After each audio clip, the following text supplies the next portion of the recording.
Hello, my fellow seekers. This is part three of the backyard questing. So, I hope that you've been productive. I hope that you've been creative, and I hope that your mental state is good, and that you're having a lot of fun and tapping into your inner child by doing the things and making the colors and drawing and wording and doing all of the adulting things that we need to do. Work-life balance, you know? So have a good time, have a good week, and keep on creating good things. Storm? From the sunlight, Storm? I know, guys, don't be jealous. It is an absolute gorgeous day. Well, I know that half the continent is freezing and flooding, and my heart does go out to everybody. And I mean, that could even be a story too. You know, how the rest of the world is being punished. Oh God, I know this sounds awful, okay? But sometimes stories are awful.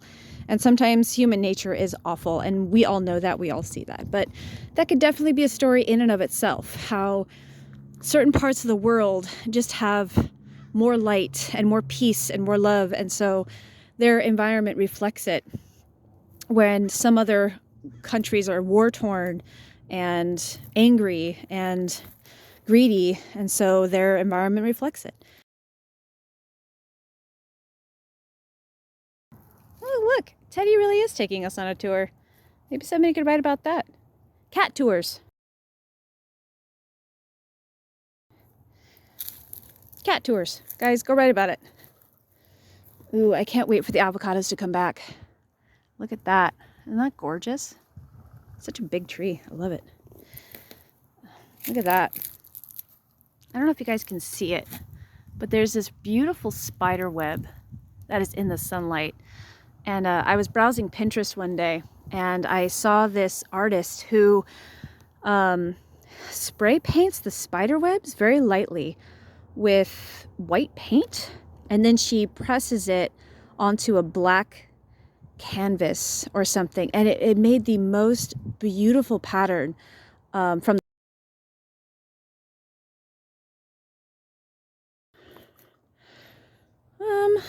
poles.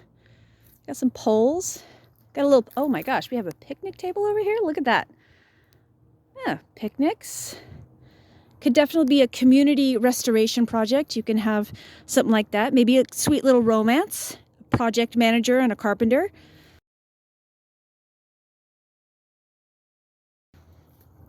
Or something like that. Oh wow, don't die. Okay. Can do something like that. You got batteries, wheelbarrows. Maybe this could be a case for a hoarder, or like a you call we haul junk place. And or oh, where I used to live, there was this workshop where they would make the most fantastic metal sculptures.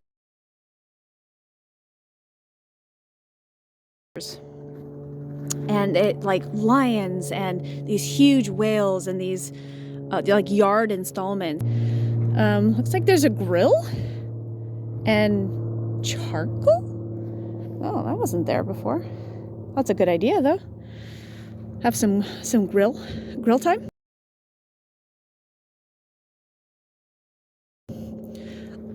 And apparently this is a shovel graveyard. This is where shovels go to die and to rust.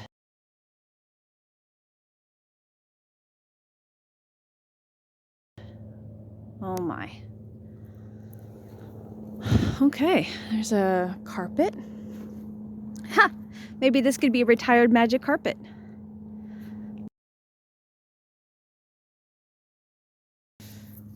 And then, I don't know, coming back from the little tour, my orange tree. Wouldn't this make a fantastic, like, moon garden? It's always in the shade.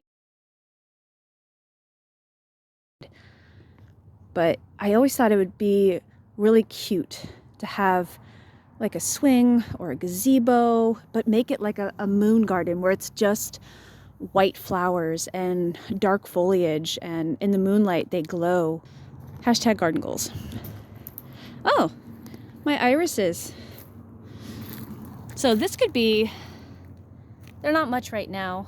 I just planted them last year, so hopefully they'll have enough freeze time to actually bloom this year.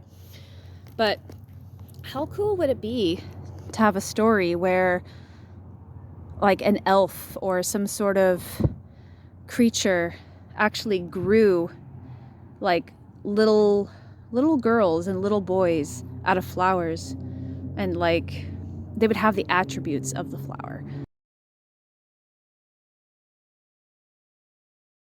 So irises, they would have long flowing dresses like Thumbelina, long flowing dresses, or if they're a dahlia, they would have like fiery, like curly manes of hair, or if they were a foxglove, they would have like freckles on their skin and they'd be poisonous or something.